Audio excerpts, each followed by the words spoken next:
Ay salamat, umaraw, tuloy ang gawa. Tuloy ang gawa. Ayan na. Sila na ay magpoporma na ng ano. Yan. Poporma na sila ng poste. Magbubuhos na raw sila. So, yun. Nahukayan na. Siya. Tatlo silang gumagawa. Buti na lang may grinder ano. Kaso nasisira.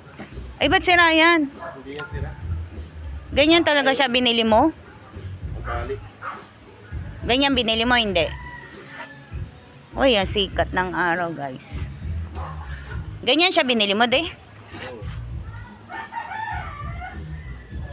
Yan, buti na lang umaraw na. Makakapag forma na sila ng ano poste at makapag-asintada pa sila. Pinagbigyan tayo ni Lord ulit. Ayan, mainit na siya. Buti naman. Sana wag nang umulan. Sa umulan para tuloy-tuloy.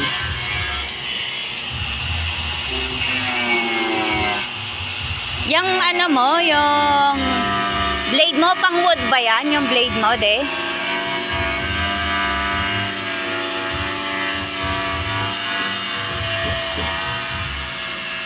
Yan yung grinder ng Makita, diba? Matibay.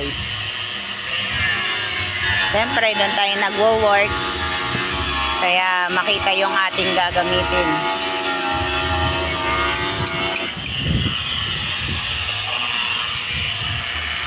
Yan, unti-unti lang para hindi siya persado yung armature niya. Ay, stator. Mausok kasi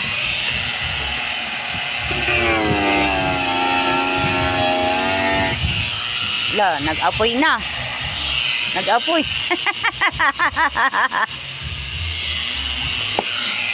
Nag-aapoy pala yan pag mainit.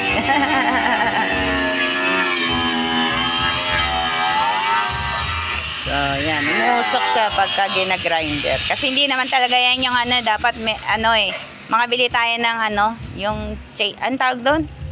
Yung circular saw. Magpahanap ako tsaka na lang pag may ano na ulit budget. Circular saw para pang ganyan-ganyan ng plywood. Para hindi na grinder gagamitin. So yan na guys. Sila ay mag-aano na ulit. Lalagay na ulit ng ano.